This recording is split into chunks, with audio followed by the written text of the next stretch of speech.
Assalamualaikum warahmatullahi wabarakatuh. Bagaimana kabarnya teman-teman? Semoga semuanya dalam keadaan sehat walafiat dan tidak ada kekurangan satu apapun, teman-teman. Dan di masa seperti ini, tetap pola hidup sehat, tetap jaga jarak, tetap pakai masker bila keluar rumah, dan tetap menjaga seluruh keluarga untuk menerapkan hidup sehat.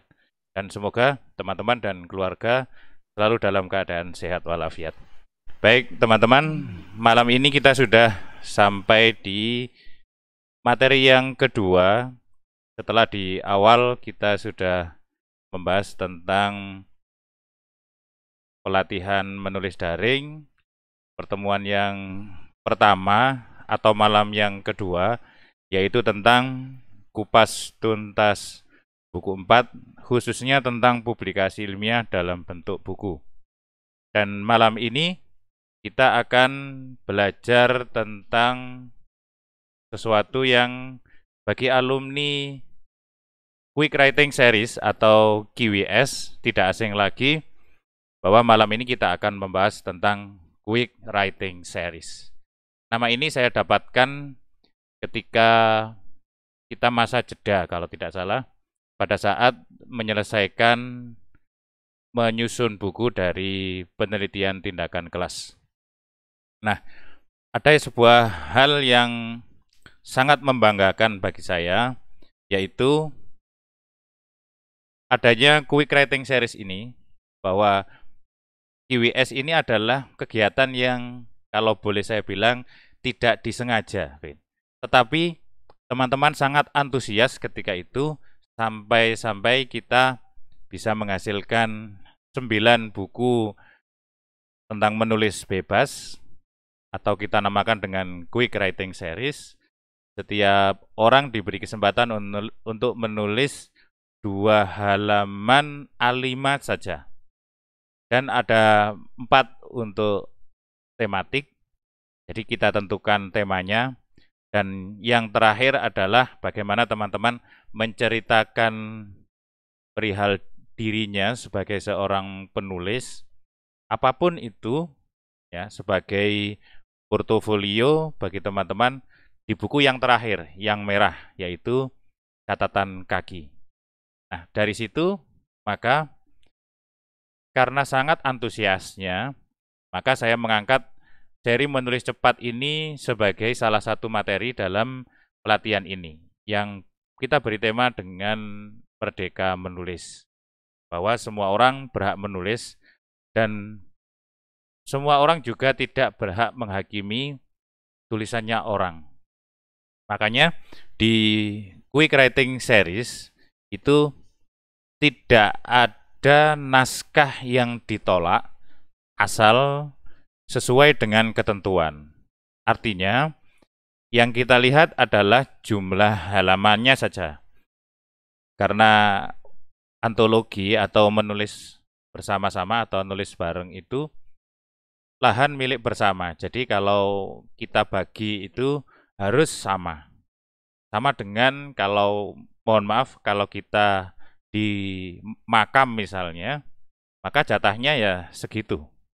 Jangan lebih dan juga jangan kurang. Makanya di Quick Writing Series atau di antologi-antologi yang kami adakan, itu selalu memaksa penulis untuk menulis hal-hal yang sudah ditentukan dan halamannya harus pas. Tidak boleh kurang, tidak boleh lebih. Bagi teman-teman yang pemula atau lagi belajar menulis, maka ini menjadi tantangan bahwa harus terpacu untuk menulis yang lebih banyak. Tetapi bagi teman-teman yang sudah terbiasa menulis, maka hal ini harus mengerem dirinya untuk nulis yang banyak begitu ya. Sehingga dari sini tidak ada hal yang dirugikan dan juga tidak ada seseorang yang diuntungkan. Nah, malam ini kita akan belajar Quick Writing Series. Tetapi, teman-teman, Kita tidak menulis bebas, tetapi saya tentukan. Kenapa? Karena ada alasan yang ingin saya sampaikan nanti di akhir sambil saya menjelaskan tentang judul tantangan dan sekaligus isinya. Baik teman-teman, kali ini kita langsung saja menuju ke tampilan di layarnya teman-teman. Semoga bisa dilihat dengan jelas di layar teman-teman, yaitu tentang Quick Writing Series atau seri menulis cepat. Baik, di tampilan awal ini saya selalu membanggakan teman-teman alumni GWS yang berpartisipasi di ke-14 buku ini. Jadi ini diadakan selama 15 hari dan mendapatkan 14 buku. 9 menulis bebas dan 5 itu yang tematik kita tentukan. Nah, ini sebenarnya tidak banyak. Waktu itu peserta yang menulis rata-rata itu antara 50 sampai 60 orang. Jadi kalau hanya 2 halaman berarti ada kurang lebih antara 100 sampai 120. Jadi tidak tebal. Nah, ini menjadi tantangan sendiri bagi teman-teman waktu itu. Karena apa? Karena pressure-nya sangat tinggi. Jadi teman-teman malamnya kita tentukan, terus paginya teman-teman harus menyelesaikan, karena malamnya lagi teman-teman akan menerima tantangan, paginya juga akan dikumpulkan.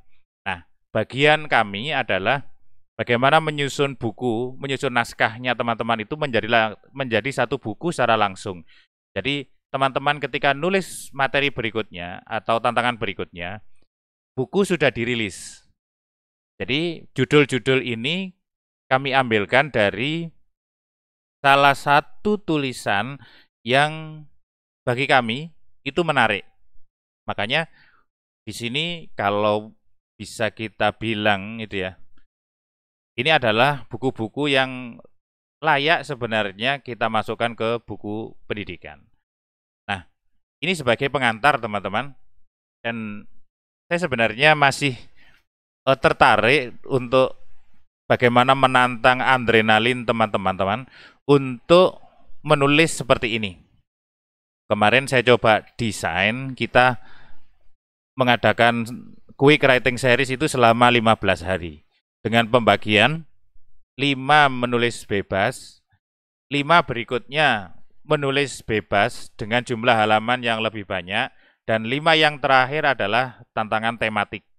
Nah itu masih saya desain, semoga teman-teman yang tertantang untuk memacu adrenalinnya, karena waktunya hanya 24 jam saja untuk setiap tantangannya. Jadi teman-teman selesai menulis naskah, ketika dikirim dan waktu deadline-nya sudah selesai, maka buku kumpulan dari tulisan tadi itu sudah siap terbit.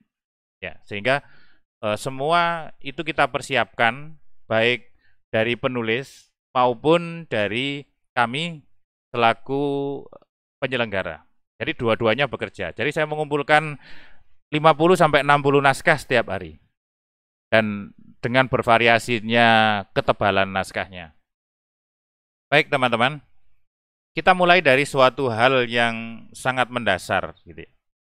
Menulis itu untuk apa sih sebenarnya? Banyak kalau kita mau flashback ke belakang gitu ya. Seorang tokoh itu mampu kita kenal itu melalui tulisannya. Kita tentu tidak pernah mengenal siapa Buya Hamka.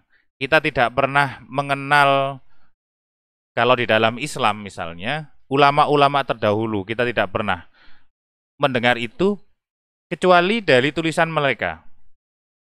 Buya Hamka dengan tafsirnya Al-Azhar misalnya. Atau orang-orang yang memang dikenal dalam sejarah Islam misalnya, yang memang menulis adalah bagian dari diri mereka. Nah, kita sebagai orang biasa yang bukan seperti anak raja, dan juga kita bukan sebagai ulama besar, bahkan artis bukan, maka kita harus mencatatkan sejarah di dalam diri kita dalam bentuk tulisan. Tulisan apapun itu. Sehingga orang bisa mengenal kita dari tulisan yang kita tulis. Yang kedua adalah kenapa kita harus menulis? Sebagai portofolio, teman-teman.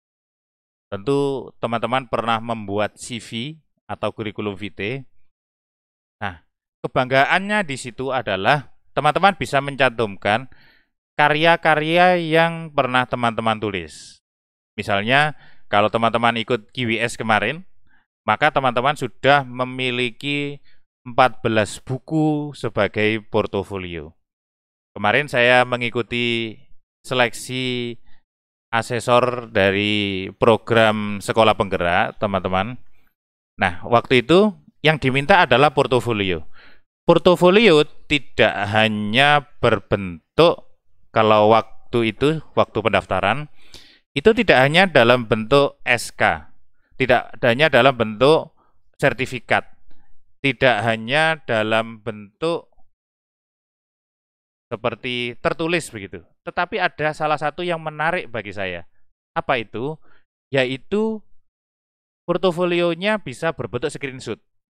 Nah, waktu itu karena saya punya channel kelasku online, jadi saya mengadakan acara seperti ini. Ini adalah bagian dari portofolio saya. Makanya di sini saya record, terus saya upload ke YouTube, itu menjadi portofolio bagi saya. Nah, buku itu sama sebenarnya posisinya, dia akan menjadi portofolio bagi kita. Walaupun kita hanya menulis 2 halaman saja, tetapi di situ ada karya kita. Maka kita berhak mengakui hal itu. Itu sebagai hasil karya kita. Yang selanjutnya sebagai apa? Menginspirasi teman-teman yang lain untuk menulis. Tentu teman-teman mungkin ya punya komunitas-komunitas menulis yang punya passion yang sama. Contoh misalnya, teman-teman yang suka menulis puisi biasanya bergabung dengan atau membuat grup dengan teman-teman yang suka menulis puisi. Begitu juga orang yang suka menulis cerpen. Ini juga akan menjadi inspirasi sendiri untuk berbagi kepada teman-teman yang lain dalam menularkan ilmu-ilmu yang tidak didapat oleh teman yang lain kepada teman yang lain. Nah, disinilah kita bahwa menulis itu adalah menginspirasi. Dan kita tidak akan berhenti untuk berbagi dengan teman-teman kita yang lain. Yang terakhir, teman-teman, sebagai seorang yang beragama, tentu kita percaya dengan bahwa kebaikan-kebaikan yang kita tanam di dunia nanti akan kita nikmati setelah kita meninggal. Nah, menulis itu tidak hanya urusan bagaimana menata kata, membuat kalimat, membuat paragraf, membuat buku, tetapi bagaimana cara agar tulisan kita ini bernilai baik bagi teman-teman yang lain. Ya, kenapa kok suka bagi-bagi e-book? Salah satunya adalah ini alasannya. Biarkan e-book saya dibaca oleh teman-teman dengan gratis. Kalau cetak, biasanya harus mengganti ongkos cetaknya. Tetapi kalau e-book, saya kasihkan gratis. Ini adalah salah satu bagian bagi saya, itu adalah sebagai amal jariah nantinya bagi saya. Jadi jangan pernah berputus asa tulisan-tulisan teman-teman yang misalnya mungkin tidak ada yang baca ya tulisan saya, jangan perihal seperti itu. Karena apa? Karena orang biasanya memiliki passion masing-masing untuk menilai tulisan. Nah, filosofi QWS itu sebenarnya begini teman-teman. Saya coba untuk merumuskan tentang quick writing series. Ya, ini QWS itu saya ciptakan untuk mewakili tulisan-tulisan saya yang ada di kelasku online.id. Itu saya sebut dengan seri menulis cepat. Karena saya bisa menulis di mana saja dan kapan saja saya bisa nulis. Ada beberapa tulisan yang memang tidak saya ketik menggunakan komputer, tetapi saya ketik menggunakan HP. Ada yang menggunakan tab, ada yang menggunakan laptop. Nah, itu namanya kita menulis cepat. Apa saja filosofinya, teman-teman? Yang pertama adalah tulisan ringkas. Tulisan ringkas itu sebenarnya bukan berarti tulisannya pendek, ya. tetapi tulisan-tulisan yang memang ada di benak seseorang dan tulis secara langsung. Bisa jadi dia banyak, bisa jadi dia singkat. Kalau saya bisa membatasi itu di dalam filosofi ini, minimal ya 2 halaman lah. 2 halaman A5 itu sudah cukup dikatakan ringkas. Kalau di dalam bentuk paragraf berapa? Minimal 3 paragraf. Ada pembukaan, ada inti, dan ada penutup. Saya rasa itu cukup. Satu paragraf berapa kalimat? Antara 5 sampai 6 kalimat saja. Jadi itu bagi teman-teman yang berlatih menulis atau belajar menulis, maka hal itu akan menjadi sangat bermanfaat. Yang kedua adalah catatan harian. Maksudnya apa catatan harian? Catatan harian itu tidak hanya berbentuk kalau dulu masih muda itu kita punya Putus-putus ya. buku, gimana Bunda? Bisa didengar? Oke, saya lanjutkan. Catatan harian itu tidak hanya berbentuk sebuah aktivitas yang kita lakukan. Tidak. Tetapi bisa dalam kitab pengamatan. Nanti saya jelaskan. Catatan harian itu hal-hal yang memang berhubungan dengan aktivitas kita. Bisa sebagai seorang guru, bisa ketika kita lampau menjadi seorang siswa, atau menjadi orang tua, dan apapun itu kita bisa jadikan tulisan. Ringan, santai, dan inspiratif. Walaupun hal-hal yang dibahas itu adalah hal-hal yang sifatnya berat, tetapi bisa dituangkan dalam bentuk tulisan-tulisan yang ringan. Nah, itulah kelebihan dari GWS yang saya rancang waktu itu. Nah, ini dia jumlah halamannya. Kalau di sini saya patok 4 sampai 6, di tantangan yang pertama ini saya coba beri patokan 4 halaman. Ya teman-teman, kita tidak mematok 2 halaman karena terlalu sedikit nantinya. Makanya langsung saya patok menjadi 4 halaman A5 pakai template yang sudah saya berikan. Jangan mengubah apapun. Jangan menaikkan atau menurunkan judul yang sudah saya berikan. Karena kalau buku itu biasanya judul yang pertama dia agak turun. Pakai halaman kertasnya A5 sebagaimana yang sudah ada di contoh.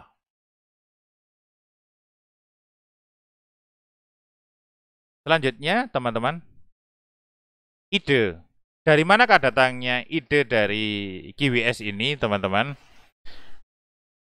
Bisa dari keresahan.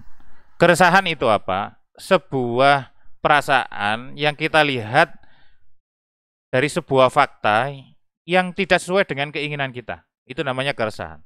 Mudahnya begini, kalau kita melihat anak-anak misalnya pada saat ujian, anak-anak membuka buku atau curang misalnya, maka itu sebuah keresahan dan bisa menjadi tulisan bagi kita. Contoh yang sederhana lagi, ketika kita masuk pada saat pandemi seperti ini, dengan penerapan yang terbatas, maka kita lihat anak-anak itu selalu berkerumun. Jadi untuk social distancing itu sangat sulit. Nah, itu sebuah keresahan sebenarnya. Nah, itu bisa menjadi tulisan. Kebanyakan tulisan saya di kelasku online.id, nanti teman-teman bisa baca kalau berkenan, itu rata-rata sebuah keresahan. Banyak yang berasal dari keresahan. Yang kedua adalah membaca, teman-teman. Tidak ada sesuatu yang bisa menggantikan pembaca untuk menemukan ide. Biasanya bacaan itu mempengaruhi apa yang dia tulis. Orang yang suka puisi akan suka membaca puisi. Orang yang suka cerpen biasanya suka membaca buku-buku yang isinya tidak jauh dari cerpen atau novel. Orang-orang yang serius seperti saya, nah dalam tanda kutip serius seperti saya, yang tidak suka sastra, itu lebih suka membaca buku-buku yang berhubungan dengan artikel, berhubungan dengan penelitian tindakan kelas, berhubungan dengan hal-hal yang memang kalau bisa kita kategorikan itu non sastra. Nah, Biasanya tulisan teman-teman dipengaruhi hal seperti itu. Anak saya suka membaca novel. Maka ketika dia menuangkan dalam bentuk tulisan, itu dipengaruhi oleh novel yang dia baca. Dia suka membaca novel fiksi atau science fiction namanya. Nah, dia menghayalnya seperti itu atau berimajinasinya seperti itu. Ide itu bisa muncul dari refleksi. Refleksi itu artinya kita melihat hal-hal yang telah kita lakukan menjadi renungan bagi kita dan itu akan menjadi masalah di kemudian hari. Di PTK, teman-teman, untuk membuat latar belakang wajib berdasarkan hasil refleksi. Termasuk di dalam ketika kita menerapkan suatu model pembelajaran, maka di hal yang terakhir yang dilakukan adalah refleksi. Nah, refleksi ini adalah sebagai evaluasi kegiatan-kegiatan yang telah kita lakukan. Guru itu selalu melakukan refleksi ketika selesai pembelajaran. Untuk apa? Untuk memperbaiki pembelajaran berikutnya. Nah, salah satu hal yang harus teman-teman lakukan ketika ingin menulis PTK adalah melakukan refleksi. Yang keempat adalah research. Riset itu jangan diartikan bahwa kita membuat instrumen yang sangat ketat begitu ya teman-teman. Menggunakan analisis harus statistik yang ada UJT, ada ANAFA, dan seterusnya. Tidak seperti itu. Riset itu bisa dilaksanakan dengan hal yang sangat sederhana. Apa itu? Kita bisa menyebar angket, misalnya, saya orang fisika, pertama kali ketika saya masuk, saya coba mengatakan begini, anak-anak, apa kesulitanmu ketika belajar fisika? Anak-anak kan akan menyampaikan, saya sulit menghafal rumus, saya sulit menghitung, saya sulit mengingat pengertian-pengertian atau definisi-definisi. Nah, itu sebenarnya sudah termasuk riset. Kalau kita ingin naik sedikit, kita membuat angket kecil-kecilan begitu, kita bagikan ke anak-anak, kita diisi, kita baca, kita analisis, kita tabulasi misalnya, maka kita akan menemukan sesuatu yang bisa menjadi ide untuk menulis di sana. Teman saya, Busana, guru Busana maksud saya, itu pernah menulis sebuah artikel yang berasal dari riset kecil-kecilan. Beliaunya hanya menyebarkan angket tentang kesulitan anak-anak dalam membuat atau memasang kancing baju, kalau tidak salah. Nah, karena teorinya memasang kancing baju itu banyak teori, banyak model atau banyak cara. Nah, kesulitan-kesulitan itu menjadi data bagi guru, oh ternyata anak-anak kesulitan seperti ini, maka harus diterapkan atau diberi treatment seperti ini. Nah, ini menjadi ide yang sangat brilian ketika kita mampu melakukan riset. Yang selanjutnya, yang kelima adalah pengalaman. Antara satu orang dengan orang yang lain punya pengalaman yang berbeda-beda. Saya mengadakan acara seperti ini juga nanti bisa menjadi sebuah tulisan. Kesulitan teman-teman mengakses Zoom misalnya, suara yang tidak jelas, terus kesulitan jaringan, itu sudah sangat banyak ide sebenarnya. Nah, pengalaman-pengalaman itu bisa menjadi sebuah tulisan yang menarik dan orang lain juga bisa terinspirasi dengan pengalaman yang kita tulis. Yang keenam, teman-teman, imajinasi. Imajinasi bagi orang-orang pencipta fiksi itu adalah hal yang mutlak. Karena apa? Karena mereka menggambarkan sebuah dunia yang barangkali tidak ada di dalam dunia nyatanya. Nah, anak saya itu suka dengan imajinasi seperti ini. Jadi imajinasi liarnya itu ketika menggambarkan misalnya dunia peri itu seperti apa. Oh, nanti ada manusia kecil terbang dari satu bunga ke bunga yang lain, dari satu pohon ke pohon yang lain. Dia berimajinasi seperti itu.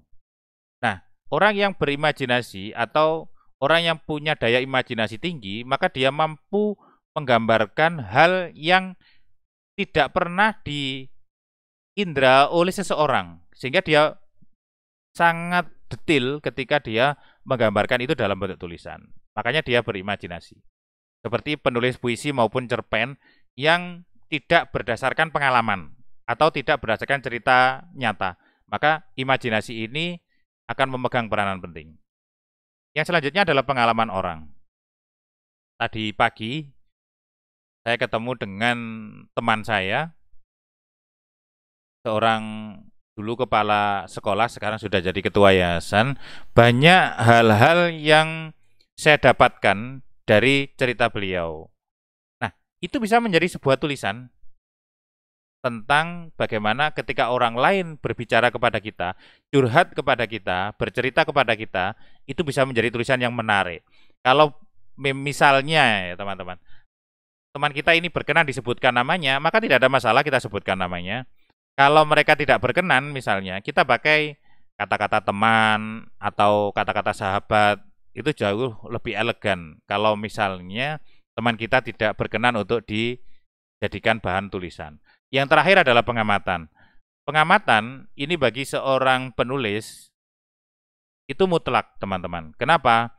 Karena ide itu bisa berasal dari fakta-fakta yang ada di sekitar kita. Nah, kemampuan mengamati, terkadang hal-hal yang remeh itu menjadi tulisan yang sangat menarik bagi orang yang punya kemampuan mengamati secara detail. Misalnya, ada sampah misalnya.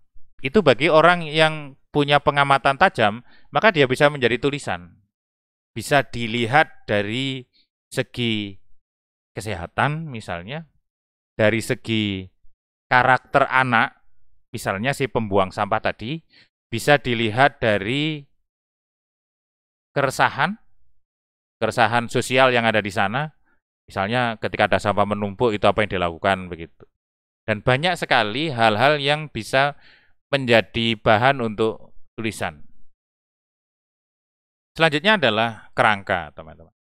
Kerangka ini menjadi penting bagi orang-orang yang atau bagi teman-teman yang baru belajar menulis dan sering mengalami deadlock atau macet di dalam menulis.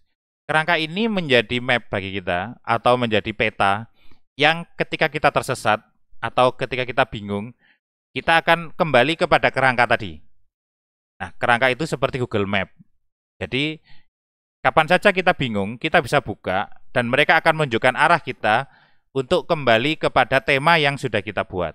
Nah, kerangka ini memegang peranan penting. Bagi penulis buku teks, teman-teman, kalau saya pribadi, saya mewajibkan teman-teman untuk membuat kerangka. Dari mana kerangka itu? Teman-teman bisa mengacu kepada posisi KI, KD, pembelajarannya teman-teman.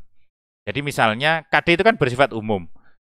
Nah, itu bisa kita rinci menjadi materi-materi yang nanti bisa kita buat atau kita carikan bahan untuk buku. Nah, inilah pentingnya kerangka bagi teman-teman yang baru atau ingin belajar menulis. Jadi jangan tergesa-gesa untuk langsung menulis. Biasanya kalau tergesa-gesa langsung menulis, nanti pada satu titik tertentu, ketika idenya sudah macet, habis, maka teman-teman tidak bisa melanjutkan tulisan itu. Maka kerangka ini menjadi penting. Yang pertama adalah kerangka itu menggambarkan dari rincian isi. Ya, khususnya tentang misalnya buku teks. Nah, buku teks itu akan sangat bermanfaat pada rincian isi ini. Semakin lengkap kerangka yang kita buat, maka akan semakin lengkap isinya dan tidak ada materi-materi yang tertinggal. Sebagai rujukan, artinya apa? Kerangka yang sudah kita buat, nanti kita carikan sumber-sumber yang bisa kita jadikan dasar penulisan dari buku yang kita buat. Termasuk kerangka-kerangka yang ini sederhana begitu. Contoh nanti ada tantangan. Nah, teman-teman bisa membuat kerangka. Saya paragraf yang pertama saya ingin menulis ini. Paragraf yang kedua saya ingin menulis ini. Sebagaimana yang saya jadikan template, semoga teman-teman sudah mengunduh di grup WA. Itu awalnya saya buat kerangka dulu, walaupun kerangkanya tidak saya tulis. Saya ingin menceritakan di template itu di Nokia, perihal Nokia, BlackBerry, dan Windows Phone waktu itu. Saya mengamati ini Nokia, BlackBerry, dan Windows Phone ini nasibnya sama dengan guru saat ini. Ketika guru tidak mau berubah, ya, tidak mau ikut ekosistem dalam pembelajaran daring, maka akan tertinggal. Tertinggal digantikan dengan Android. Android sekarang merajai pangsa pasar dari gawai cerdas. Kalau tidak Android, ya iPhone. Kalau iPhone itu kan pasarnya tertentu, ya, hanya orang-orang tertentu. Ya tentu orang yang berduit misalnya. Nah, saya coba mencari hal-hal yang berhubungan dengan cerita Nokia, termasuk BlackBerry dan tentang Windows Phone. Itu bisa menjadi rujukan dan bisa mencari sumber-sumber dari kerangka yang sudah kita buat tadi. Nah, yang seperti yang saya katakan tadi, bahwa kerangka sebagai pemandu kita ketika kita tersesat atau kita kehilangan ide untuk menulis. Sehingga kembali kepada kerangka, itu kembali kepada track yang sudah kita buat tadi. Kalau kita mau ke Surabaya misalnya, dari Jombang, saya mau ke Surabaya, tentu saya akan memutuskan saya harus lewat mana. Ada banyak jalan. Yang pertama, saya harus lewat tol misalnya, langsung lewat jalan tanpa hambatan. Atau saya lewat jalan biasa. Jalan biasa juga macam-macam. Bisa lewat jalan besar atau jalan nasional. Saya bisa langsung pakai jalan, dalam tanda kutip ya teman-teman, jalan tikus misalnya. Nah, ketika saya kesasar, ketika saya sudah memutuskan untuk membuat kerangka, maka dari situ ketika saya tersesat lewat jalan tikus misalnya, saya kembali kepada kerangka tadi. Nah, itu sebagai pemandu artinya. Nah, jangan malas ketika kita membuat kerangka. Buat serinci mungkin, ya, sehingga ketika kita menemukan kesulitan, kita bisa kembali kepada kerangka yang sudah kita buat. Yang selanjutnya adalah menata logika. Di dalam buku pelajaran, teman-teman, atau buku teks, logika itu sangat penting. Kenapa? Karena ada beberapa hal yang termasuk prasyarat, materi-materi prasyarat. Nah, dalam kerangka Quick Writing Series, sederhananya menata logika itu, kalau kita ingin menyampaikan sebuah ide, maka jangan awal-awal langsung ke inti, jangan. Tetapi kita beri semacam pendahuluan. Nah, ketika saya membahas di template itu, saya menceritakan Nokia, itu sebenarnya adalah saya ingin menata logika. Bahwa ketika saya menceritakan tentang itu, maka nanti akan ada hubungannya dengan menata ekosistem pembelajaran di pembelajaran daring yang saat ini kita lakukan. Nah, saya ingin menata begitu. Di samping itu, saya ingin menghubungkan bahwa kejadian tentang Nokia tadi itu, atau tentang BlackBerry dan Windows Phone itu, ada hubungannya dengan karakter guru saat ini. Kenapa Nokia itu bisa gulung tikar, padahal di Indonesia pernah menjadi HP sejuta umat. Dan sampai hari ini, orang bahkan anak-anak misalnya sekarang, Nokia itu merek apa gitu. Mungkin bagi kita masih pernah lihat atau pernah pakai. Nah, ini menjadi hal yang bagi seorang penulis bagaimana meramu tulisannya, meramu logika agar si pembaca itu tidak kebingungan ketika membaca tulisan kita. Yang kelima, teman-teman, untuk melengkapi tulisan kita. Jadi agar tulisan kita lengkap. Misalnya kalau kita membuat tulisan begitu, terus kita baca ulang, ini ada sesuatu yang kurang. Nah, dari situ kita bisa kembali ke kerangka tadi itu. Makanya kerangka itu kita buat selengkap mungkin, tidak perlu tergesa-gesa, agar nanti tulisan kita tidak tambal sulam. Walaupun itu tidak masalah juga sebenarnya. Tambal sulam itu artinya ketika kita baca ulang, ini ada yang kurang. Coba ditambahkan lagi. Oh, ini ada yang missing. Ditambahkan lagi. Ini ada logika yang loncat, diedit lagi. Nah, itu fungsi dari kerangka sebenarnya. Selanjutnya adalah mengembangkan ide. Mengembangkan ide, kalau tadi kita sudah punya ide, sudah punya kerangka, bagaimana kita mengembangkan ide dari kerangka tadi? Yang pertama adalah dari tulisannya orang. Saya suka membaca tulisan-tulisan, misalnya teman-teman, saya punya koleksi tulisannya Cak Nun, saya punya tulisannya Pri GS almarhum, yang baru kemarin kalau tidak salah, kalau hari ini meninggal dunia. Nah, saya suka membaca tulisan-tulisan budayawan. Tulisan-tulisan yang menggunakan istilah-istilah yang asing bagi kita. Tapi itu sangat menarik. Itu tulisan-tulisan yang saya suka. Apalagi tulisan-tulisan Cak Nun yang memang seorang budayawan dan orang yang religius begitu ya. Banyak fenomena sosial yang ditulis dengan sangat apik. Nah, teman-teman bisa belajar dari tulisannya orang yang bisa dijadikan rujukan. Yang memang teman-teman pandang bahwa orang itu bisa kita jadikan rujukan untuk menulis. Mengembangkan ini dari mana? Dari pustaka, teman-teman. Tentu dari pustaka ini kita mampu mengembangkan ide yang sudah kita tentukan atau kerangka yang sudah kita buat. Nah, pustaka ini sifatnya mutlak bila kita membahas sesuatu yang berbau ilmiah. Wajib adanya pustaka. Apakah tulisan-tulisan ringan tidak? Tidak ada masalah. Justru itu akan menambah nilai lebih dari tulisan kita kalau kita menulis dengan gaya quick writing series. Misalnya, kalau saya tadi tulis tentang pembukaan, saya mengambil bahasa Nokia itu, saya selalu membaca pustakanya dulu. Jangan-jangan yang saya tulis saya keliru. Dan orang yang tidak yakin dengan tulisan saya, maka saya punya rujukan sendiri. Ada namanya CPM, apa itu? Copy Paste Modification, atau ATM ya.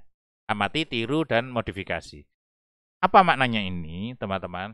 Di cek plagiarism, itu kenapa kok dia tercek sebagai plagiasi? Karena, teman-teman, karena dia mengutipnya di copy paste, tidak di parafrase istilahnya. Kalau istilah saya, tidak dimodifikasi. Sehingga ini menjadi persoalan sendiri, padahal kita sudah mencantumkan pustakanya. Kenapa kok masih dideteksi adanya plagiarism? Makanya salah satu cara yang digunakan adalah dengan cara parafrase. Parafrase itu apa? Parafrase itu mengubah gaya bahasanya agar tidak sama dengan bahasa aslinya, tetapi maksudnya sama. Saya pernah membantu teman saya di UM waktu itu. Di UM itu minimal kalau tidak salah 20% kalau tidak salah untuk tesis. Waktu itu saya membantu teman saya untuk cek plagiarism tesis. Nah, ternyata waktu dicek itu hampir 70% plagiarismenya. Harus diturunkan sebanyak kurang lebih 50%. Saya pelajari waktu itu hasil plagiarismenya, cek plagiarismenya, pakai turn it in kalau nggak salah, nanti saya tolong diingatkan kalau salah. Itu cek plagiarism yang menurut saya paling detail.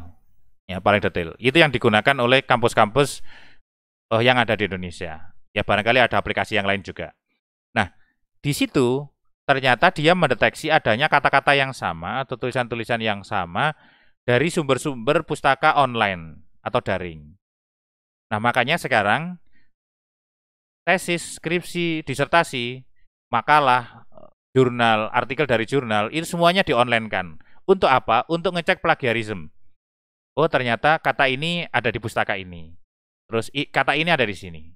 Walaupun kita mengambil dari pustaka orang, artinya tulisan orang, kita coba memparafrase atau memodifikasi. Maka dicek plagiarism dia akan lolos. Yang selanjutnya adalah meniru. Tidak ada salahnya kalau kita meniru tulisan orang. Maksudnya di sini gaya, ya, gaya. Misalnya saya menyampaikan dengan bahasa-bahasa atau diksi-diksi seperti itu. Tentu saya punya apa ya, macam tokoh yang saya tiru dengan tulisan-tulisan saya. Dan ya tidak bisa 100% kalau kita meniru itu. Tetapi gaya kita itu sama dengan gaya tokoh yang kita tiru. Nah, itu namanya meniru. Itu hal yang sebenarnya paling mudah bagi teman-teman yang masih ingin belajar untuk menulis. Yang kelima adalah wawancara.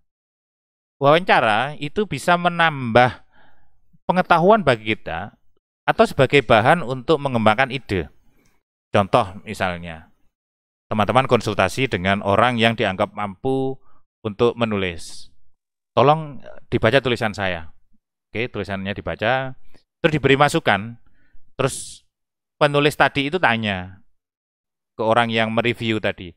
Begitu seterusnya, ketika terjadi dialog, ketika jadi wawancara, maka teman-teman bisa menemukan ide yang untuk mengembangkan tulisan. Nah, itu sebenarnya fungsi dari wawancara. Sebenarnya masih banyak hal-hal yang bisa teman-teman lakukan untuk mengembangkan ide. Nah, sebagai pelengkap, teman-teman, karena kita menulis dalam bahasa Indonesia, maka kita tidak boleh meninggalkan tata bahasa yang ada di bahasa Indonesia. Walaupun kita bukan sebagai orang yang ahli bahasa atau bukan guru bahasa Indonesia. Jangan dilupakan ini, yaitu PUEB. Teman-teman bisa mengakses secara online. Nanti bisa dicari di Google tentang PUEB ini. Kalau dulu namanya EYD. Di PUEB ini kita bisa belajar banyak hal, ya termasuk bagaimana membuat kalimat yang efektif, bagaimana penempatan di, mengatakan tanda tempat dan kata sambung dan seterusnya. Kita bisa belajar dari situ. Dan jangan berprasangka seperti ini. Saya belum ahli bahasa, saya tidak layak menulis. Itu yang keliru, teman-teman. Jadi ketika kita menulis, kita menemukan kesulitan, maka kita langsung merujuk. Kira-kira benar enggak tulisan saya ini? Sebelum saya publish, sebelum saya umumkan ke orang, sebelum saya share ke teman-teman, maka saya cek dulu tentang tata bahasanya. KBBI, Kamus Besar Bahasa Indonesia. Tentu ini tidak berlaku dengan teman-teman yang menulis dalam bahasa Inggris, karena ada tata bahasanya sendiri. KBBI itu bagi teman-teman yang kesulitan mencari kata-kata baku misalnya. Banyak sekali saya temui ketika saya mengedit sebuah tulisan atau mengedit buku, itu banyak teman-teman yang masih menggunakan kata-kata yang tidak baku. Tapi itu sebenarnya hal remeh, teman-teman. Tapi itu penting dan perlu. Wong KBBI itu kita tinggal search saja di Google, kalau tidak salah alamatnya di kbbi.kemdikbud.go.id kalau tidak salah. Nanti teman-teman bisa browsing sendiri. Tinggal kita cari alamatnya, kita cari katanya. Misalnya, izin dengan izin, itu mana yang baku. Kwitansi dengan KW dengan KU, itu yang mana yang baku.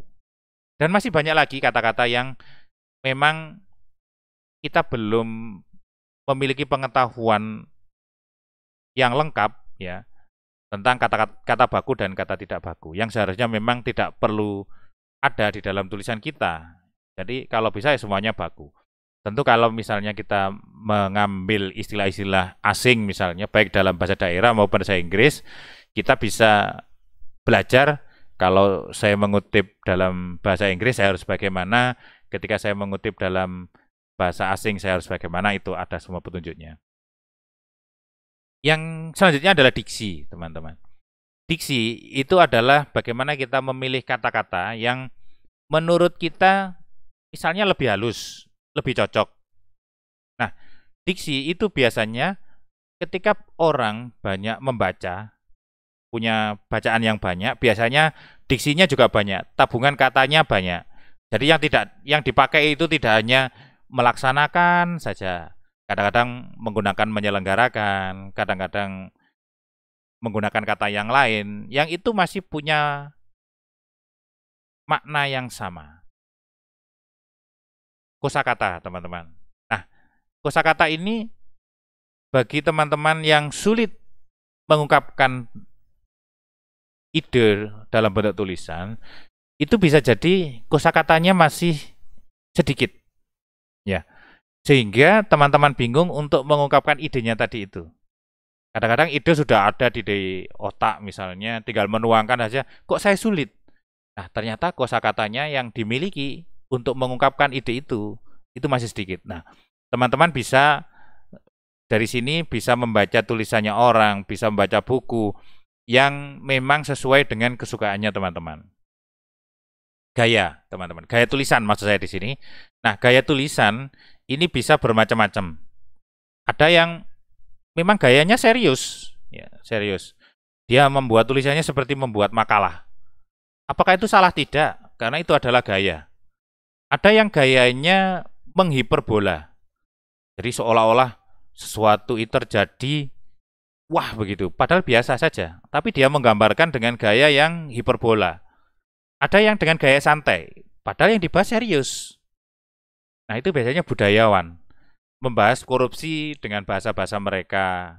Bahasanya santai, tapi membahas masalah-masalah yang serius. Itu termasuk gaya. Nah, nanti ketika teman-teman sudah berlatih menulis, maka akan menemukan gaya teman-teman sendiri. Nah, seperti apa tulisan saya? Nanti coba dibaca berulang. Yang selanjutnya adalah logika. Banyak teman-teman yang menulis itu logikanya lompat-lompat. Nah, cobalah diurutkan. Kalau saya ingin bercerita tentang pembelajaran daring, cobalah dicari hal-hal yang menarik di pembukaan, di awal tulisan.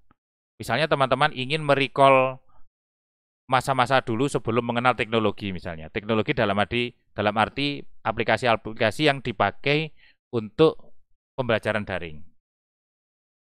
Bisa mencari hal-hal yang menarik untuk dijadikan pembukaan. Nah, ini bisa menjadi daya tarik tersendiri bagi tulisan kita. Nah, ketika pendahuluan, isi itu juga akan memegang peranan penting ketika kita sampai penutup. Nah, menyusun logika ini butuh kemampuan sendiri, tentu dengan cara berlatih. Jika kita menemukan sebuah runtutan cerita yang enak dibaca dan orang merasa, oh tulisan ini bagus dan urut. Nah, teman-teman bisa mengakses kelasku online.id. Barangkali teman-teman terinspirasi dari tulisan-tulisan saya. Kalau berkenan memberikan masukan, silakan diisi di kolom komentar saja di blog itu. Teman-teman bisa mengakses ini. Itu banyak tulisan-tulisan saya, sekitar kurang lebih ada 100-an kalau sekarang. Nah, apa yang harus dilakukan, teman-teman? Menulis.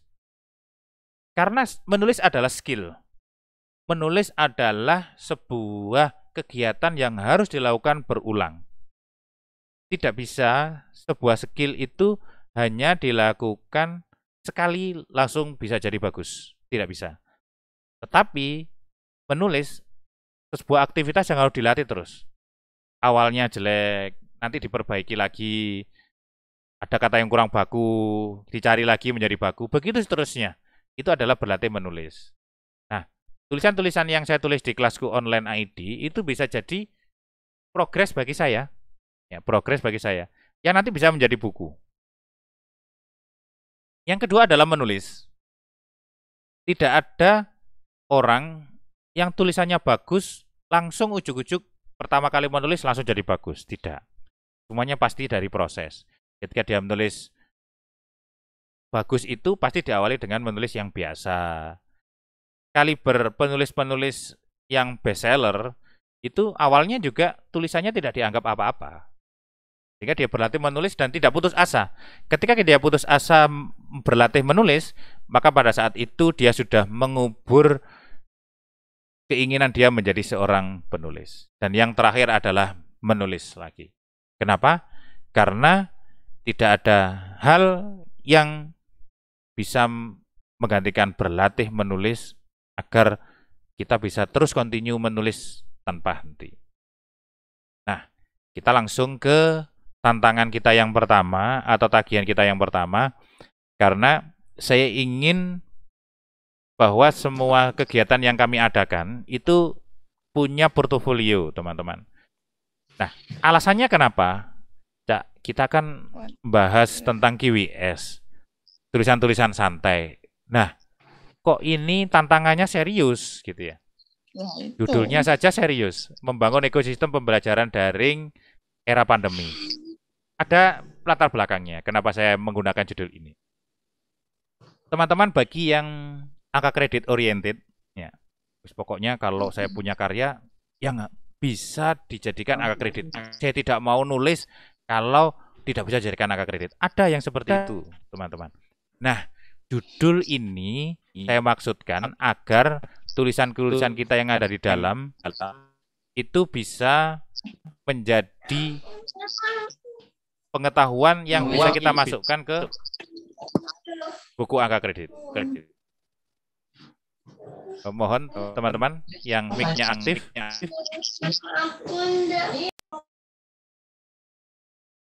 Nah, ini maksud saya. Nah, isinya tentang apa? Sebenarnya sederhana, teman-teman. Tentu teman-teman mengalami hal seperti ini, ya, baik itu guru maupun dosen. Coba teman-teman ceritakan awal kesulitan atau kebingungan tentang peralihan pembelajaran dari luring ke daring. Di awal dulu, ketika teman-teman di kelasnya itu, di sekolahnya sudah menghentikan tentang luring. Itu kalau tidak salah setelah ujian nasionalnya SMK kalau tidak salah. Itu awalnya. Nah, apa yang teman-teman alami ketika saat itu? Ketika tatap muka menjadi daring. Yang kedua adalah, coba teman-teman ceritakan apa yang teman-teman lakukan ketika mendapat kesulitan itu. Cerita saja, enggak apa-apa. Karena kita basisnya adalah QWS. Ya. Walaupun tadi judulnya, sesuatu yang sulit gitu ya. Tetapi judul itu memang saya buat seperti itu. Agar memang layak dinilai. Ya. Tentu dengan kesepakatan yang kemarin sudah saya katakan, bagi teman-teman yang ingin naskahnya ada di awal, maka teman-teman harus mencetak sendiri. Terus yang ketiga, bagaimana cara mengupgrade diri untuk mempelajari aplikasi tentang pembelajaran daring itu. Yang awalnya bingung, saya pakai ini aja karena saya bisa. Saya pakai ini aja karena teman-teman saya pakai. Saya pakai ini aja karena di sekolah saya pakai ini. Nah, terus teman-teman mengikuti webinar, mengikuti workshop, mengikuti pelatihan. Oh, ternyata banyak ya, tidak hanya ini saja. Ada Google Classroom, ada Edmodo, ada Kuiper, ada Moodle. Banyak sekali learning management system yang bisa dipakai. Nah, dari situ teman-teman bisa cerita yang terakhir. Coba ceritakan pembelajaran dari yang saat ini dilakukan dan tetap dilakukan. Nah, ini akan menjadi sebuah ekosistem pembelajaran daring yang sudah, kalau istilahnya itu settle, ya settle itu sudah mapan yang sudah kita laksanakan. Oh, enak ya kalau pakai Google Classroom, bisa ngambil dari YouTube, bisa membuat Google Form, bisa kita integrasikan dengan Google Site, kita bisa integrasikan dengan Jamboard yang papan tulis online itu. Loh, ternyata ini lebih enak gitu. Ada teman yang lain enak pakai Edmodo. Edmodo kita bisa kolaborasi dengan teman-teman yang lain. Oh, ternyata ekosistem yang diciptakan di dalam pembelajaran daring di sekolah itu punya bermacam-macam cerita. Nah, itu ceritakan teman-teman dalam naskah sebanyak 4 halaman. A5 spasi 1,5 seperti yang sudah saya share di grup. Ya, teman-teman, jangan mengubah layoutnya karena itu sudah saya tata, baik kertasnya, terus marginnya, fontnya. Nanti teman-teman tinggal mengganti saja, dihapus saja tidak apa-apa, tapi jangan semuanya. Kalau judul itu diganti saja biar fontnya tidak berubah. Kalau judulnya itu Calibri 20, dia harus turun 2 enter, terus ada nama di situ, olehnya tidak usah, terus diberi jeda 1 kali enter dengan ukuran huruf 20, terus baru isi. Isinya menjorok ke dalam, ya, bukan rata kanan. Rata kiri. Jadi menjorok. Nah, itu sudah saya atur sedemikian rupa agar teman-teman mudah menggunakan itu. Nah, silakan teman-teman bagi yang ingin mengisi daftar hadir, silakan mengisi daftar hadir di pertemuan kali ini. Nah, silakan teman-teman kalau ada yang ingin didiskusikan silakan.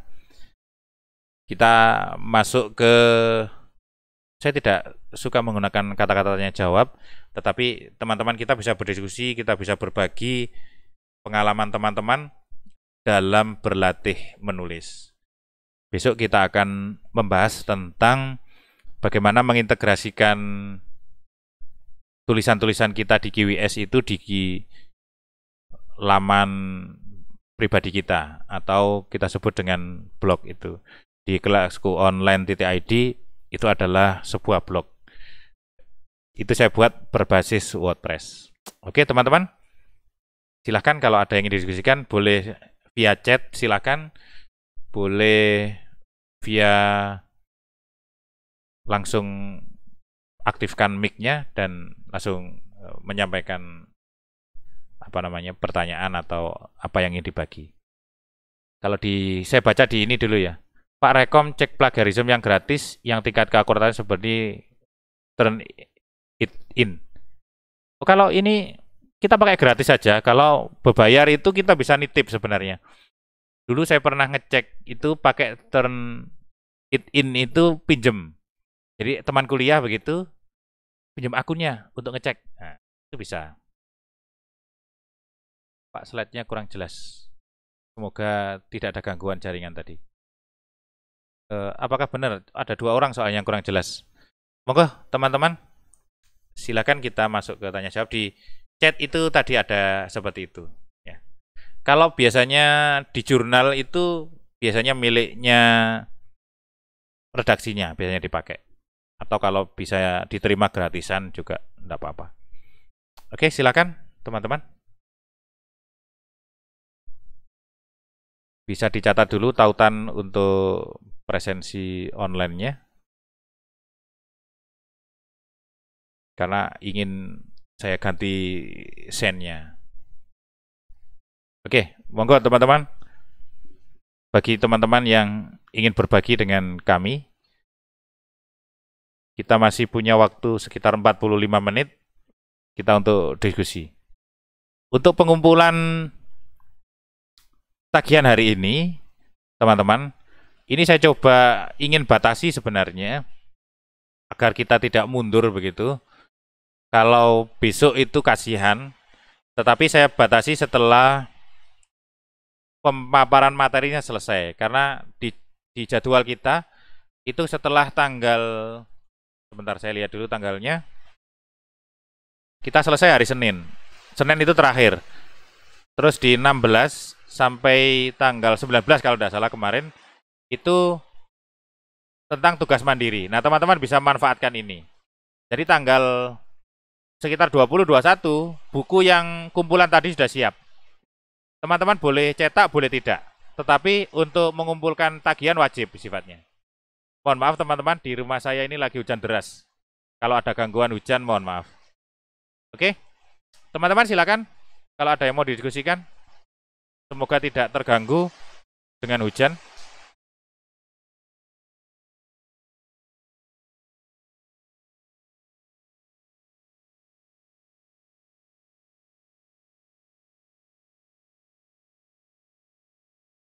Bisa lewat chat, tidak ada masalah.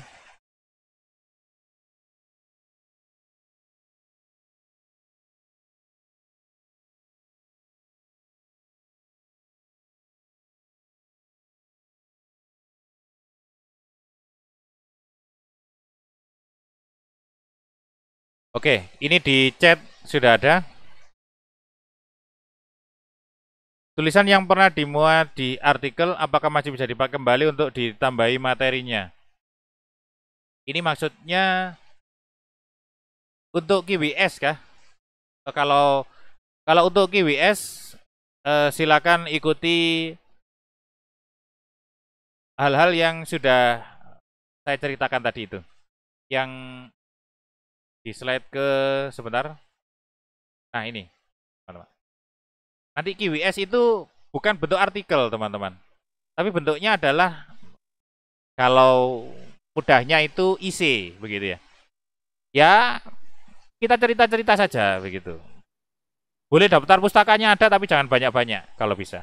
Datanya 4 halaman, tidak boleh lebih, tidak boleh kurang. Termasuk ada sedikit biodata penulisnya. Kalau artikel ini yang dimaksud adalah yang nanti kita bahas di pertemuan yang keempat, itu bisa dipakai. Untuk tulisan dalam bentuk riset atau pengamatan, apakah harus ada referensi atau daftar pustaka? Kalau diperlukan ya kalau diperlukan tidak masalah. Tulisan IC sekalipun ada daftar pustakanya juga tidak ada masalah.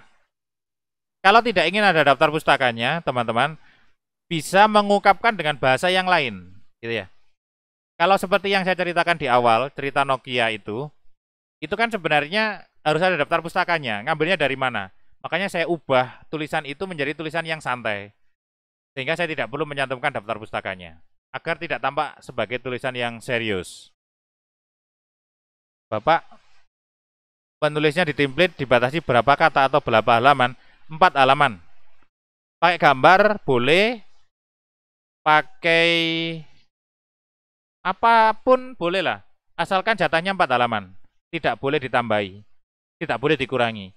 Wajib 4 halaman. Itu yang saya terapkan di QWS. Alumni QWS pasti tahu tentang itu. Judul bebas tidak ada tema, Cak. Hanya kisaran pengalaman kita. Ya. Judul bukunya saya buat sendiri. Kenapa? Karena agar tidak ada teman-teman yang iri. Cak, kok dijupukno kok tulisannya itu gitu ya. Nah, ada yang iri. Makanya saya buat judul tersendiri agar judul itu nampak sebagai buku pendidikan. Ya, jadi isi-isinya nanti tidak jauh dari pembelajaran daring. Bagi teman-teman yang bisa untuk angka kredit dan yakin bahwa itu dinilai, ikutkan saja, tidak masalah. Karena itu termasuk isinya pendidikan juga kan. Jadi judulnya bebas. Oh ya, teman-teman jangan menggunakan judul buku tadi untuk judul bukunya teman-teman. Sekali lagi jangan. Kenapa? Biar tidak ada naskah di dalamnya yang judulnya sama dengan judul gitu aja. Kantong pengumpulan tugasnya di mana? Sudah nulis Bu Iva? Kalau sudah nulis saya kasih. Buat dulu tulisannya, nanti saya sediakan kantongnya. Kalau kantongnya disediakan, tulisannya belum ada kan juga percuma. Gitu.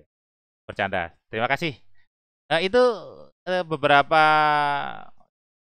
chat yang sudah masuk ke kami, teman-teman. Oh ini nih, bentar-bentar. Oh ini banyak. Ini ada lagi. Cak, untuk QWS apakah sebagai tugas wajib? Ya, sebagai tugas wajib. Tagihan wajib. Jika sudah selesai, dikirim kemana, Cak? Bu Lia sudah selesai? Nanti saya buatkan. Ya, malam ini saya buatkan kantongnya bisa. Gitu. Semoga sudah selesai. Oke. Maaf listrik mati. Tidak apa. Nanti bisa lihat di rekaman saya di YouTube. Apakah tidak ada batasan berapa kata? Hanya batasnya 4 lembar dengan keras. Ya, batasannya adalah lembar, bukan kata. Berapapun katanya boleh, asal 4 lembar. Jadi saya tidak pakai account Word, ya bukan account kata, tetapi saya pakai jumlah halaman.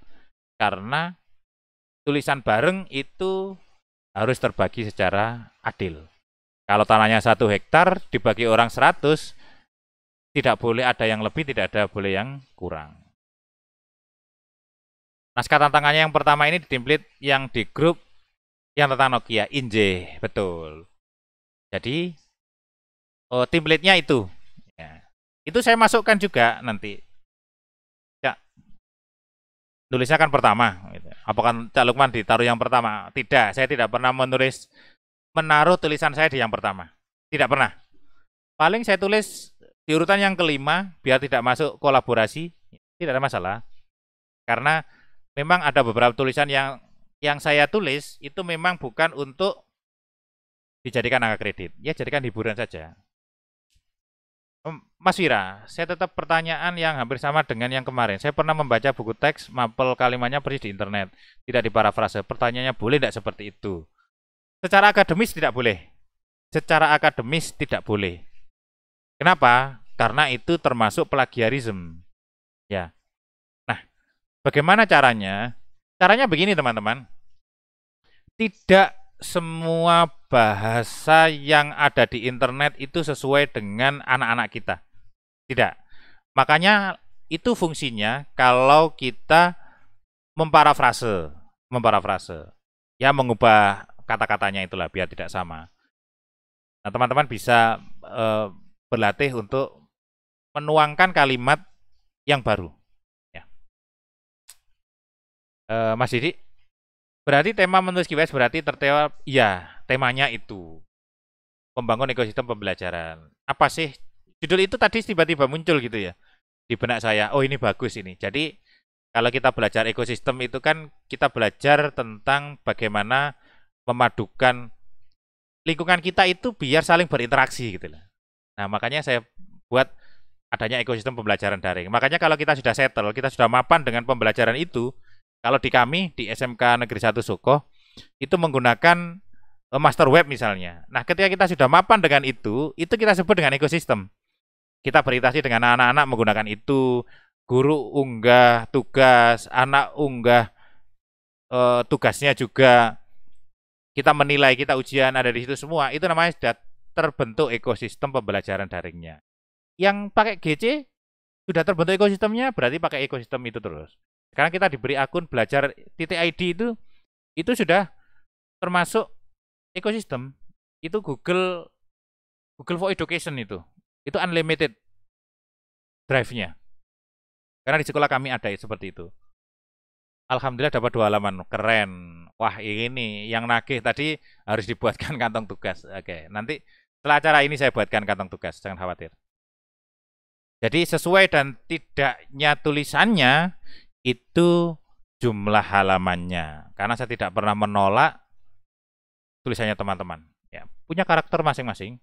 Deadline-nya pengiriman kapan? Nanti tunggu di grup. Ya. Kalau alumni KWS besoknya sudah deadline. Jadi pressure-nya tinggi kalau ikut KWS. Kapan-kapan kita KWS-an lagi, oke? Cak, maaf di sini mati lampu, cas mau habis. Di-off-kan dulu saja, Bu Putri, jangan dipaksakan. Ya. Kalau dipaksakan akhirnya mati juga. Mohon maaf Pak, ada gangguan sinyal di tempat saya. Monggo silakan. Mohon jika ada link daftar hadir di-share lagi, Cak. Sudah tadi? Ya. Untuk tagihan pertama harus dikirim KWS gitu, Cak. Maksudnya apa ini? Untuk tagihan yang pertama harus dikirim KWS itu. Oh iya, ngirimnya harus berdasarkan tema itu. Ya. Oke, sudah habis. Kalau ada yang mau langsung menyampaikan silakan. Bila sungkan, tidak pede, bisa di chat saja. Ketik saja sebanyak-banyaknya. Monggo silakan. Kalau ada yang kelewatan, boleh di copy paste lagi di chat biar saya baca. Ini kayaknya sudah habis kok di chat. Ya, dikirim lagi linknya. Link apa ini ya? Link absen kah? Sebentar, saya copy paste-nya.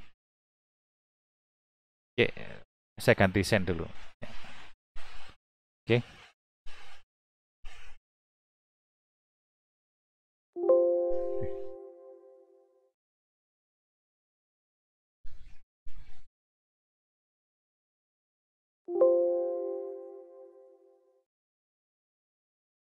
Sebentar teman-teman, saya bukakan lagi atau saya copy paste kan di chat untuk presensinya ya. Karena saya sebenarnya tidak terlalu mementingkan presensi teman-teman, tapi mementingkan karyanya itu loh ya. Untuk ngecek kehadiran saja kalau ini.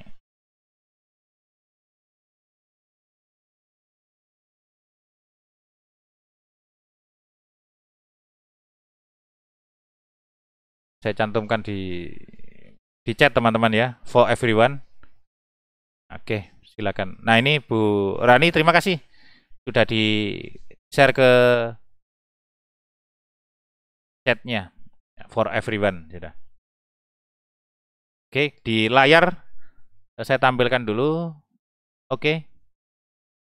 Terus di chat ada kayaknya ini. Oke. Oke, alhamdulillah. Sinyal kurang bagus, Bu Anita. Enggak apa-apa. Ya, karena kita daring ya seperti ini. Putus nyambung. Cak, di-upload di kelasku online kah materinya agar saya dapat muka setiap saat? Nanti video ini saya akan unggah di YouTube. Kalau PPT-nya saya bagikan gratis. Nanti kalau teman-teman ada yang pengen PPT tadi yang enggak karuan tadi itu, ya saya share saja. Terima kasih. Oke.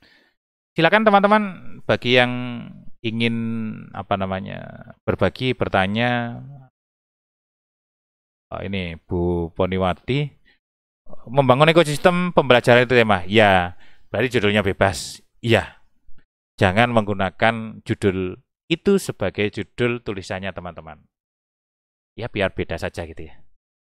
Oke, teman-teman. Monggo silakan kalau ada hal-hal yang perlu disampaikan, perlu diskusi. Masih ada waktu kurang lebih 30 menit. Kita sudah mau jam 9 kurang 5 waktu Indonesia Barat. Ya, barangkali ada teman-teman yang ada di zona waktu yang lain. Apakah link presensi itu mulai kemarin ya, Cak? Karena sinyal sulit. Jadi saya baru bisa bergabung. Assalamualaikum. Beda. Beda, Bu Sari. Itu kalau ini yang sekarang. Oh, monggo silakan. Dengan Ibu siapa? Assalamualaikum. Waalaikumsalam warahmatullahi. Sebutkan nama dan Assalamualaikum. asalnya dari mana. Ya. Saya Ibu Poniwati Oke, dari SMK N Wongsorjo Banyuwangi, Cak. oke. Monggo. Eh, pada pertemuan kemarin itu salah satunya itu kan kita bisa membuat karya inovatif itu dari kumpulan puisi. Betul. Kemudian nanti itu dibukukan. Oke, Karena saya belum pernah membuat buku atau kumpulan puisi yang dibukukan, oke. apakah nanti dalam dalam puisi yang dibukukan itu juga disertakan parafrasenya atau hanya kumpulan puisi itu saja? Terima kasih. Assalamualaikum warahmatullahi wabarakatuh. Waalaikumsalam warahmatullahi wabarakatuh. Saya coba langsung jawab.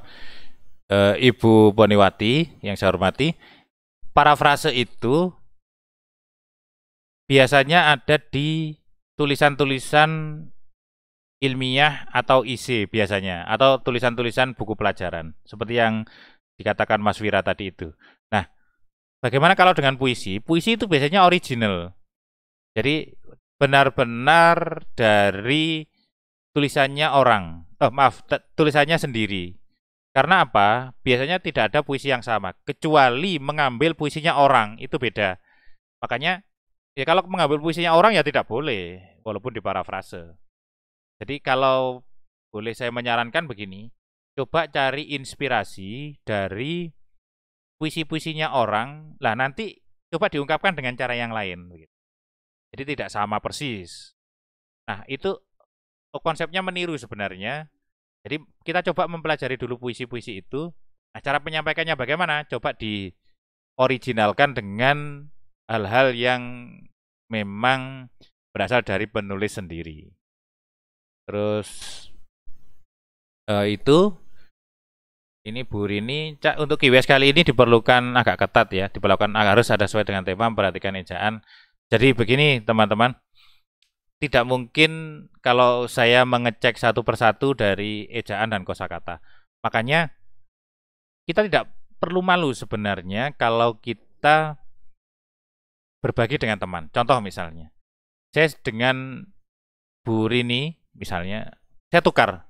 Bu Rini, baca tulisan saya, kira-kira ada yang salah ndak ejaannya, logikanya. Wis menurut jenengan aja lah. Nanti kalau masih ada, jenengan edit, atau kalau jenengan tidak mau mengubah, nanti hubungi saya. Terus begitu juga Bu Rini. Cak, koreksi tulisan saya ya. Barangkali ada sesuatu yang kurang, ada sesuatu yang begini-begini. Oke, akhirnya kita bisa bertukar. Artinya kita di apa ya, edit silang begitu kalau saya menggunakan istilah. Saya mengoreksi tulisannya orang dan orang lain mengoreksi tulisan saya. Itu sebenarnya saya terapkan di buku-buku yang saya terbitkan. Jadi tetap saya melibatkan penulis untuk mengedit tulisannya. Maksudnya apa? Agar penulis peduli dengan tulisannya. Kalau penulis saja sudah tidak peduli dengan tulisannya, apalagi orang lain yang baca. Gitu maksud saya. Nah, sebelum teman-teman mengirim tulisan itu, mohon dengan sangat dicek lagi teman-teman. Jangan putus asa untuk mengecek berulang, jangan bosen. Kenapa? Karena teman-teman nanti akan menemukan sesuatu yang kurang, ada yang salah begitu. Dicek lagi terus. Karena itu bagian dari latihan. Nah, dulu kenapa KWS dulu itu tidak saya perketat sampai pokoknya tulisannya masuk saya muat gitu. Karena itu adalah progres, teman-teman. Progres. Artinya apa?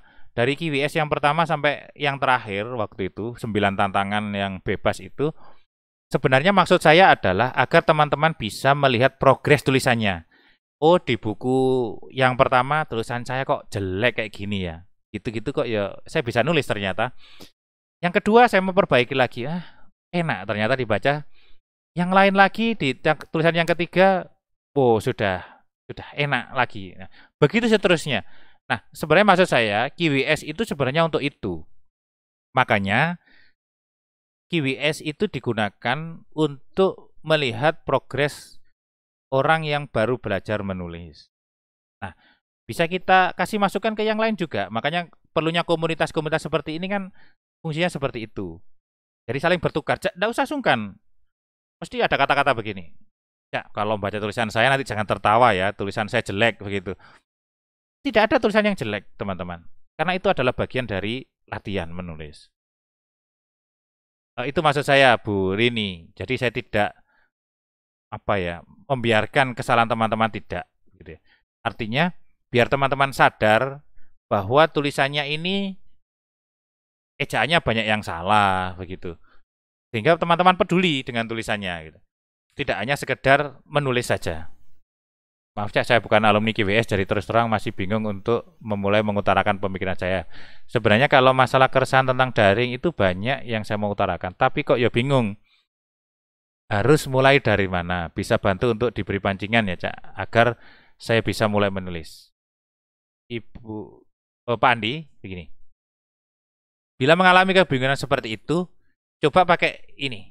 Nah, coba diinventaris. Sebentar, ini saya rubah dulu. Oke. Pakai ini. Ya.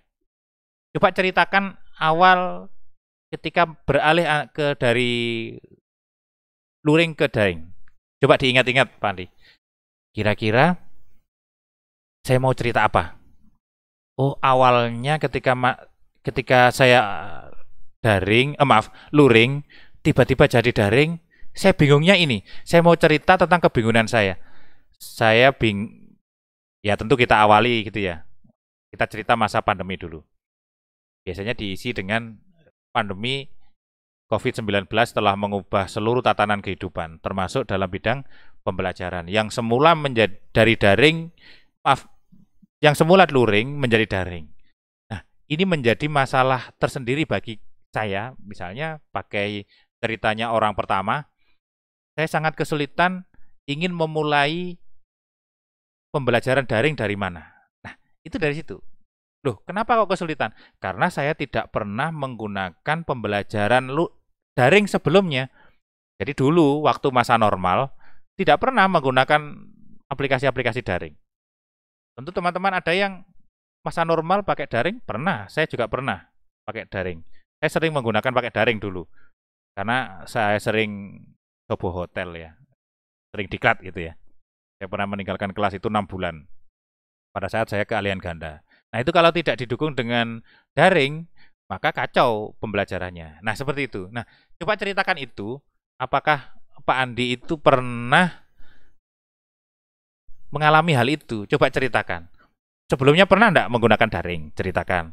Kalau tidak pernah sama sekali, kesulitannya apa? Ceritakan di situ. Saya mencoba mencoba belajar menggunakan misalnya ya. Waktu teman-teman saya menggunakan Moodle, saya pakai Moodle. Menggunakan Moodle, saya pakai Moodle. Nah, dari situ kan bisa mengevaluasi. Moodle itu sulit. Banyak teksnya, enggak ada icon-iconnya, enggak menarik. Oke, ganti Google Classroom. Google Classroom ini menarik.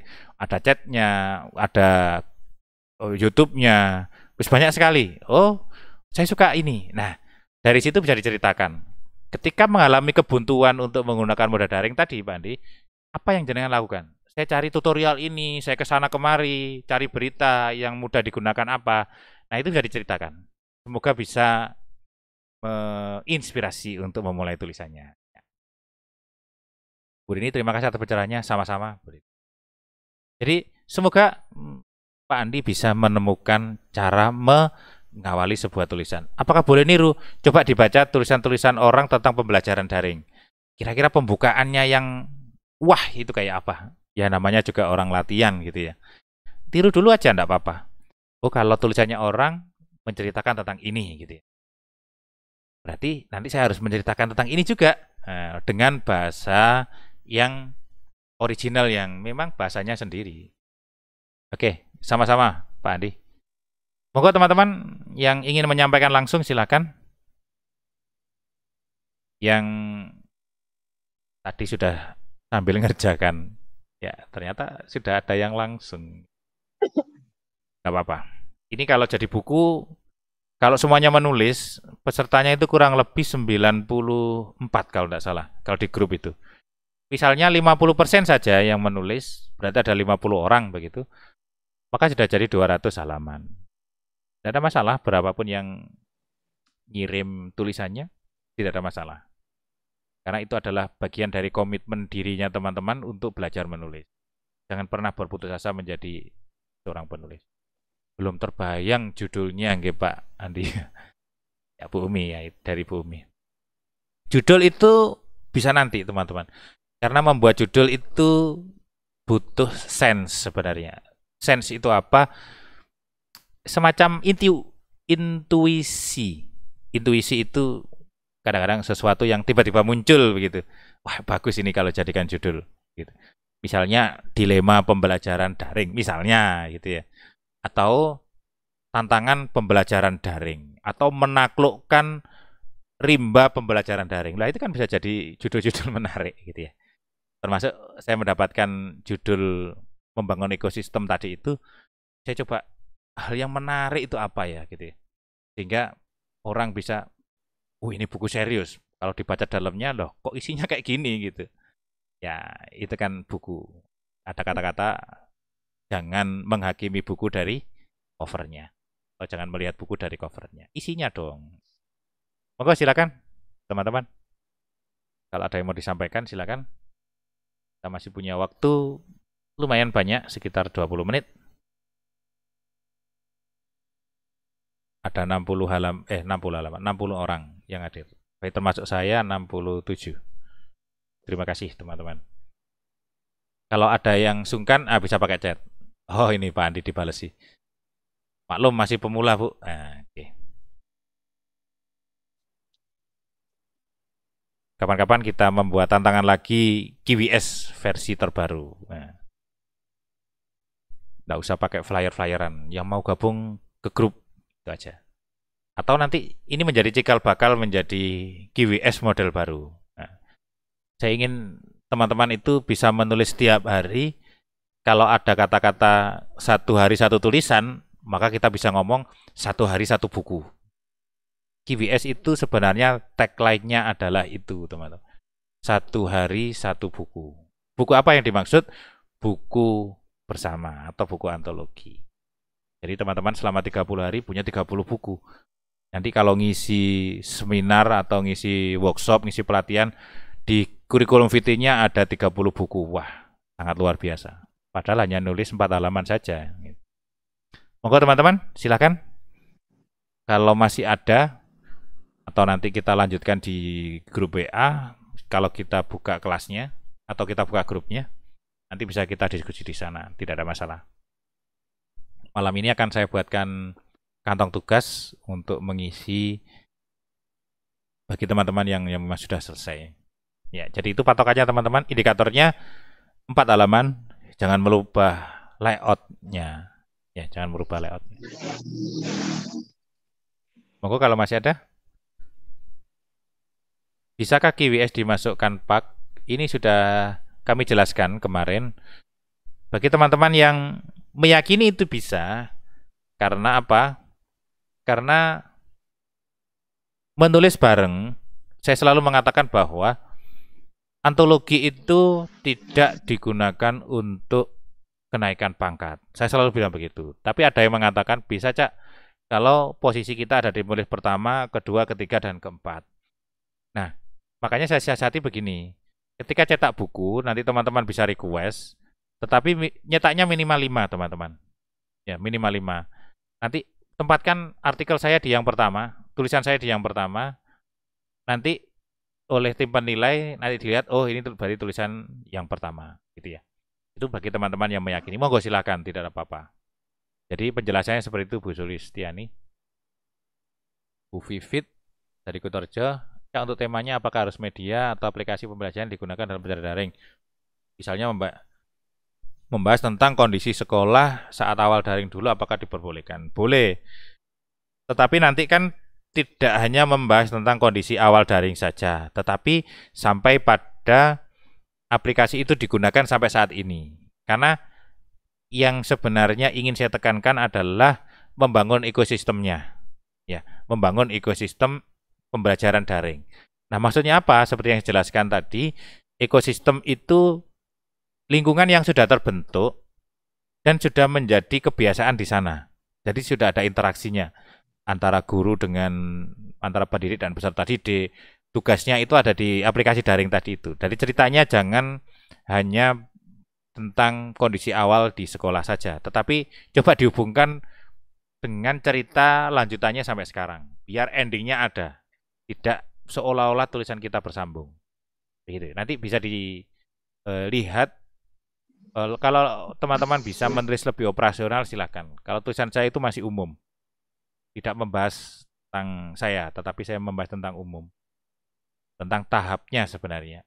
Di awal itu guru kebingungan, terus ambil sana, ambil sini, ambil sana, ambil sana ini, terus diramu, akhirnya dia berlabuh kepada satu aplikasi tertentu. Nah, ketika dia sudah berlabuh di aplikasi tertentu itu, dia telah menjadi ekosistem di pembelajaran itu. Ada sekolah yang tidak mengadopsi aplikasi tertentu ada. Wes bebas lah, silakan menggunakan. Pakai WA pun boleh, gitu ya. Ada yang seperti itu. Ada yang langsung menyeragamkan. Kalau dalam satu sekolah pakai GC semua. Pakai Moodle semua, pakai Edmodo semua, pakai Kuiper semua. Ada yang seperti itu. Ada yang sekolah, terserah gurunya lah, mau pakai ini, mau pakai itu, mau pakai ini, dan seterusnya. Itu ada. Nah, ketika teman-teman sudah settle dengan itu, nah itu berarti ekosistemnya sudah terbentuk. Itu maksudnya. Oke, monggo teman-teman. Di chat sudah habis untuk pertanyaannya. Belum ada yang ngirim lagi. Monggo. Dari siapa? Dari saya Oki Dwi Astuti, Kak. Suaranya agak kecil, Mbak Oki. Bisa didekatkan? Kak, izin bertanya, Cak. Monggo. Oke. Pertanyaan pertama, bagaimana caranya tuh bisa mengajak orang lain untuk mau menulis seperti Kak Lukman mengajak orang lain untuk menulis dengan hal sederhana melalui PNS. Terus? Bagaimana caranya tuh bisa orang lain untuk bisa menulis. Gitu. Pertanyaan yang kedua, untuk tantangan malam ini, boleh tidak kita menulis dari sudut pandang kita sebagai orang tua, bukan sudut pandang kita sebagai guru di sekolah kita yang melaksanakan pembelajaran? Oh gitu, ya oke. Itu saja, Cak, pertanyaannya, matur nuwun. Sami-sami, nggih. Salam warahmatullahi wabarakatuh. Oke. Sesuai dengan tema sebenarnya, latar belakangnya itu begini teman-teman. Saya membuat tema itu. Saya ingin mencoba berbagi dengan teman yang lain melalui tulisan itu, bahwa banyak hal yang menarik dengan latar belakang yang berbeda. Di sini kan tidak hanya teman-teman SMA, SMK, ada SMP, ada SD, mungkin bahkan ada yang TK. Nah itu saya ingin agar tulisan-tulisan yang beragam itu menjadi sebuah begini, kita tidak sendiri gitu. Oh ternyata teman yang lain itu sama dengan kita. Ketika teman lain kesulitan, kita juga sama ternyata gitu. Nasib kita sama. Nah, dari situ maka saya buat itu. Karena tulisan itu biar tidak sekedar menjadi tulisan saja, tetapi orang lain juga akan punya greget untuk membaca. Itu maksud saya. Nah, makanya apakah tantangan ini boleh dari sudut pandang orang tua? Kalau saya katakan boleh atau tidak, kalau bisa dihindari dulu. Karena saya ingin melihat dari sudut pandang ini dulu, dari sudut pandang pendidik dulu. Ya, dari sudut pandang pendidik dulu.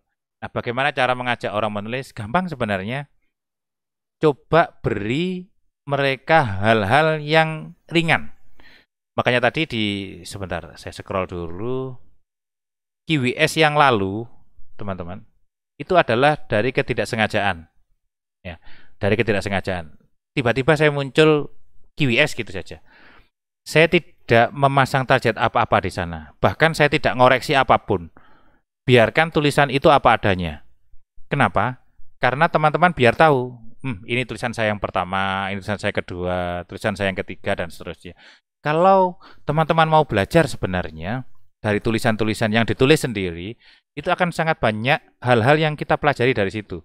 Oh, ternyata saya kurang mempelajari tentang PUEB. Saya tidak pernah memperhatikan tentang kata baku dan tidak baku. Saya tidak pernah memperhatikan itu. Nah, sebenarnya dari situ maka saya harapkan kesadaran itu muncul dari teman-teman. Saya harus belajar lagi nih. Kita kan sudah dimudahkan. Kita bisa install di HP, kita bisa browsing langsung di internet. Banyak kok teman-teman. Misalnya bingung gitu ya. Cara membuat kalimat yang efektif. Ya, ketik aja di Google. Dibaca, oh kayak gini tak kalimat efektif itu. Harus ada ini, harus ada ini, harus ada ini. Semua sama-sama belajar. Saya juga belajar. Nah, makanya Bu Rini tadi mengusulkan, ya, gimana kalau QWS diperketat lagi? Nah, QWS itu hadir sebenarnya adalah untuk mengajak teman-teman menulis, tidak mengikat tulisan apa, gitu ya. Itu awal QWS-nya. Tetapi di tantangan pada satu titik tertentu, maka kita harus menantang penulis untuk tema tertentu. Nah, kali ini kita kan tidak dalam rangka QWS ya. Yang pertama itu, dan yang kedua adalah agar teman-teman bisa menggunakan ini dalam bentuk tema pendidikan. Kalau nanti saya bebaskan lagi, kasihan teman-teman yang punya keinginan untuk mengakreditkan ini.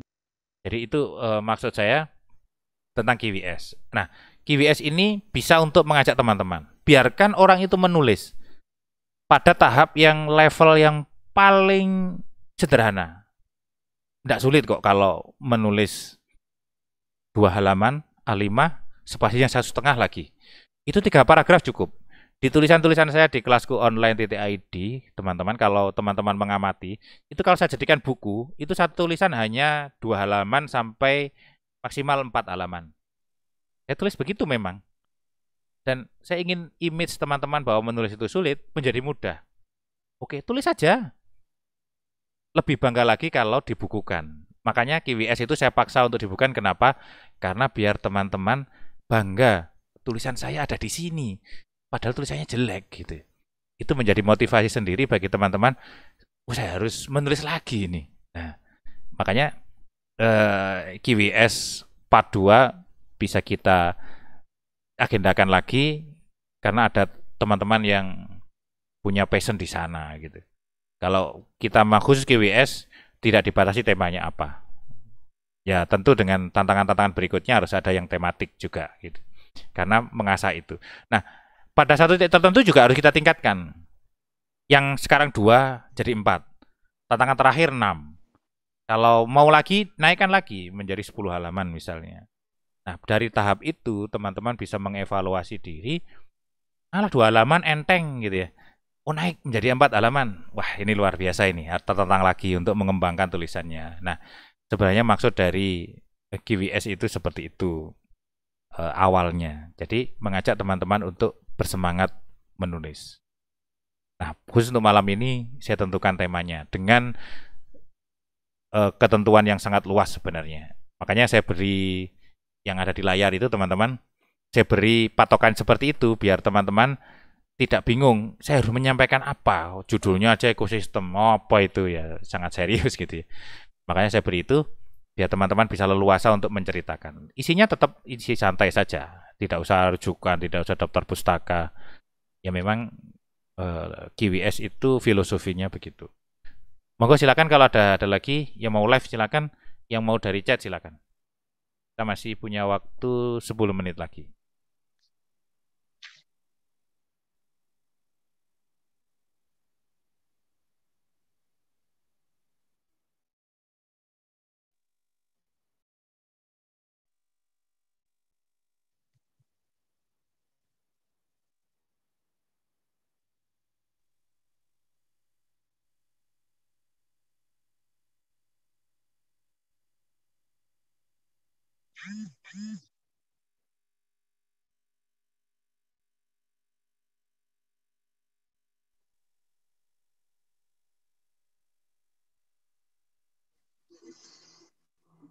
Monggo silakan kalau masih ada.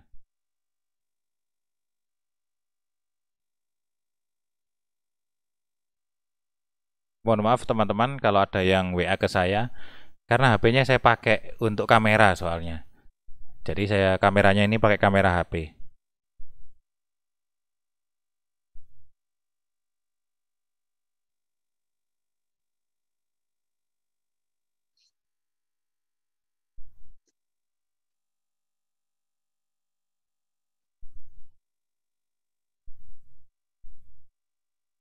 Oh, silakan teman-teman.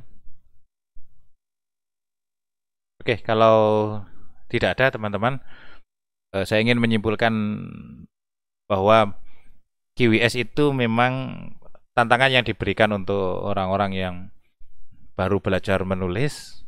Awalnya memang seperti itu, tapi dalam konteks pelatihan kali ini memang saya tentukan untuk temanya dengan maksud yang seperti tadi saya sampaikan, teman-teman. Semoga ini tidak menjadi beban, tapi menjadi tantangan bagi teman-teman untuk selalu belajar menulis agar teman-teman keinginan itu menjadi motivasi bagi teman-teman untuk menulis gitu ya. Makanya ini saya agak panjangkan sampai berakhirnya pelatihan ini di tugas mandiri, yaitu di hari Jumat depan. Nah, semoga materi hari ini bermanfaat bagi teman-teman. Saya mohon maaf bila ada kesalahan dalam perkataan saya, dan ada hal-hal yang kurang berkenan di hati teman-teman. Saya mohon maaf karena saya yang banyak bicara di sini, tapi saya tidak ingin berhenti berbagi dengan teman-teman. Kapanpun saya diminta untuk ngisi komunitasnya teman-teman, saya akan bersedia asalkan waktunya ada tanpa diberi bayaran apa-apa. Mau pakai Zoom saya, misalnya saya ngisi, Cak aku pinjam Zoom-nya, jenengan yang ngisi, monggo silakan. Kita pakai Zoom ini bareng-bareng, gitu ya, untuk berbagi. Nanti saya siap untuk mengisi komunitas-komunitas, misalnya teman-teman berkenan untuk belajar bersama kami atau belajar bersama saya dengan hal-hal yang misalnya ditentukan, gitu ya. Misalnya ingin belajar PTK, misalnya belajar nulis puisi. Kalau nulis puisi saya tidak punya materinya, karena saya tidak bisa nulis puisi. Jadi itu saja yang bisa sampaikan. Selamat berkreasi dengan tulisannya masing-masing, dan jangan lupa terus belajar dimanapun teman-teman berada. Semoga teman-teman mendapatkan inspirasi malam ini dengan tulisan-tulisan yang sangat luar biasa. Saya akhiri. Assalamualaikum warahmatullahi wabarakatuh.